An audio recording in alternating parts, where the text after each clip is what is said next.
Em nome do Pai, do Filho e do Espírito Santo. Amém. É uma alegria estar aqui mais uma vez, neste momento de reflexão, no qual vamos percorrer pelas leituras da liturgia do 8º domingo do tempo comum, que antecede a Quaresma, que nos prepara o coração para vivermos bem este momento de conversão, de busca de santidade e de renovação espiritual. A liturgia deste domingo, ela vem para nós como um manual ao discípulo de qual caminho devemos percorrer, de quais percursos, pistas devemos estar atentos para melhor servir ao Senhor. E a liturgia nos faz um convite a levar uma vida autêntica em palavras, em ações, numa perfeita imitação do Cristo, de forma que neste mundo não sejamos como os fariseus hipócritas, mas sim sejamos luz que guiam as pessoas para se aproximar de nosso Senhor Jesus Cristo. Na primeira leitura do livro de Eclesiástico, o autor sagrado ele fala sobre como conhecemos um homem honesto, como observamos uma pessoa que está realmente em sintonia com Deus e mantém uma integridade no seu caminhar.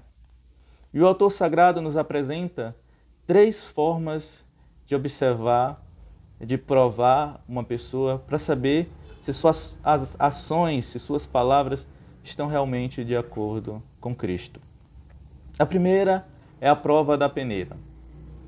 Quem já trabalhou com construção civil ou acompanhou de perto, lembra de um instrumento que os pedreiros utilizam justamente para separar o material, a obra que é útil, daquela que é refúgio, daquilo que não presta, daquilo que irá prejudicar a obra que será realizada.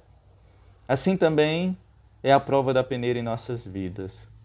Nós passamos pela peneira para sabermos se somos material útil para o reino de Deus, para a construção do reino de Deus aqui na terra, ou se somos refúgio, material inútil, que não servirá, que irá prejudicar o caminhar das pessoas, se tornando assim pedra no caminho da salvação das pessoas.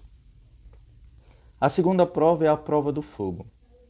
A prova do fogo, quando o autor sagrado nos traz o exemplo do vaso, o vaso bom, bem trabalhado, ele no fogo ele não se racha. Pelo contrário, ele ganha estrutura de resistência e de utilidade. Agora o vaso ruim, no fogo, ele não irá prestar, ele irá estourar. E assim somos também nos momentos de provações, de adversidade. Recentemente, as leituras sagradas nos mostraram a importância de saber caminhar na perseverança e na confiança no Senhor. Quando não caminhamos nesta confiança, nesta perseverança, na primeira adversidade, na primeira provação, caímos, pecamos, esquecemos em quem depositamos a nossa confiança. A terceira prova é a prova do fruto. Quando observamos um fruto, podemos discernir de qual caminho, de onde veio aquele fruto.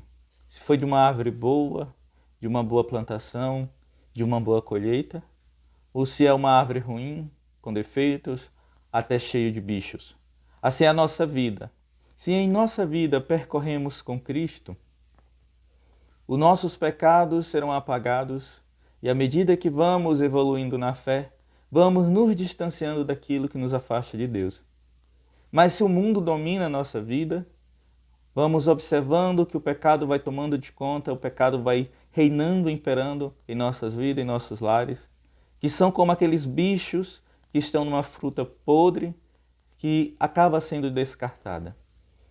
E se nós não nos convertermos, não buscarmos uma vida de convenção e santidade verdadeira, acabaremos como essa fruta. Uma fruta que não serve, que não é útil e é descartada na primeira oportunidade. Quando estamos percorrendo nas leituras sagradas e o autor sagrado fala muito de observar as palavras do homem, é porque por meio das palavras conhecemos a sua natureza. Por isso é importante que nos desviemos de pessoas fofoqueiras, bajuladoras, caluniadoras, pessoas que agem com deboche. Porque essas pessoas elas não são íntegras e elas não são sábias. Porque elas não caminham da forma que Cristo espera que caminhemos. Por isso, na segunda leitura, São Paulo nos convida a viver o presente, mas com os olhos para o futuro. O Cristo que venceu a morte e ressuscitou, ele deseja também que morremos para este mundo do pecado e ressuscitemos nele e caminhemos olhando para ele, esperando um dia estar com ele na consolação eterna, na vida eterna. Nada que realizamos nesta terra é em vão. Tudo que realizamos será para a colheita da nossa vida eterna. Então, nos esforcemos, coloquemos nossa vida toda empenhada pela salvação da nossa alma e pela salvação da alma de nossos irmãos.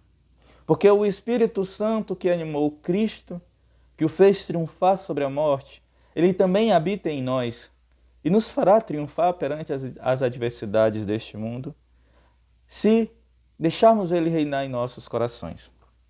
Por isso, no Evangelho, São Lucas, ele traz Jesus nos alertando para o pecado da hipocrisia. Não sejamos como os fariseus, que bastava seguir a lei no externo, que estava tudo bem. Servir a Jesus é moldar primeiramente o nosso interior. Quando falamos de conversão, é primeiramente buscar conversão para nós. Quando nos falamos em levar a palavra, é primeiramente acolher a palavra em nós. Por isso que é necessário ter essa luz da sabedoria para não sermos pedra, motivo de queda para os nossos irmãos. Não sermos ruína para os nossos irmãos e nem para nós mesmos. Devemos ter um caminho reto, pois o nosso mestre, o mestre que Cristo fala, é Ele mesmo, é o próprio Jesus. E é necessário que sejamos seus imitadores nesta caminhada. Não devemos olhar o cisco do irmão, enquanto nossa vida mesmo não foi limpa. Quando Jesus ele traz esse exemplo de dois carpinteiros, que estavam trabalhando e um cisco cai no olho de um, enquanto uma trave de sujeira cai no olho do outro, ele está nos lembrando que na nossa caminhada, no nosso largor nesta vida, nós, antes de olhar para os pequenos pecados dos irmãos, devemos olhar a nossa vida primeiro. Devemos limpar aqueles pecados mortais, depois aqueles pecados veniais, para que sim mereçamos a glória eterna, essa consolação eterna que Jesus tanto nos apresenta. Não podemos julgar se não buscamos esse julgamento primeiramente para nós. São Basílio, ele nos diz que o conhecimento de si é de fato a coisa mais difícil de todas. É muito difícil esse ato de olhar para si, porque os nossos olhos estão para fora. A nossa boca fala para fora. Os nossos ouvidos escutam o que vem de fora. E esse exercício de olhar para dentro de si é algo que requer um esforço maior da nossa parte. Mas é um esforço que, eu repito, não é em vão. Quando olhamos para nós, vamos evoluindo e melhorando como pessoas, vamos preparando nossa alma também para a sua salvação. São Basílio continua que o nosso próprio intelecto é rápido em presumir o pecado alheio e lento para perceber os próprios defeitos. Quantas vezes julgamos o próximo de um pecado que nós mesmos carregamos? Quantas vezes julgamos o outro sem olhar que nós erramos mais? Talvez o próximo ele é até mais santo, mais convertido do que nós mesmos. Por isso devemos ter muito cuidado quando formos ajudar nossos irmãos, a exortá-los, a aconselhá-los, porque é necessário que esse conselho sirva primeiramente para nós. Porque é mais fácil apontar e condenar do que ter misericórdia e compaixão pelos outros. Se o Mestre é Cristo e nós devemos ser seus imitadores, devemos imitá-lo muito mais na sua misericórdia e na sua compaixão para o próximo. Porque foi um mandamento que ele nos deixou, amar o próximo como a si mesmo. E aí, quando o autor sagrado ele nos traz que a boca fala daquilo que o coração está cheio, ela realmente vem trazer toda essa reflexão. Se eu falo, se eu xingo, se eu professo desgraça na vida do próximo, é porque o meu coração está cheio de sujeira, porque o meu coração está cheio de desgraças. Mas se eu proclamo bênçãos na vida das pessoas, se eu falo de Deus e de coisas boas, é porque o meu coração está cheio de bênçãos e o meu coração acolheu a palavra de Deus. Amados irmãos, deixemo-nos cativar pela palavra de Deus.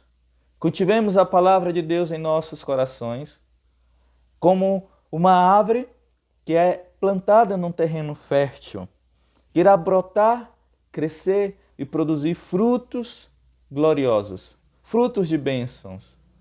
E só quando acolhemos de coração aberto a palavra de Deus em nossos corações, é que realmente passamos a observar e a viver este caminho que Jesus tanto nos convida a viver. Que as palavras do Santo Evangelho possam ser farol em nossas vidas, caminho de salvação, e que possamos acolher essas palavras para que um dia possamos juntos viver na vida eterna. Em nome do Pai, do Filho e do Espírito Santo. Amém.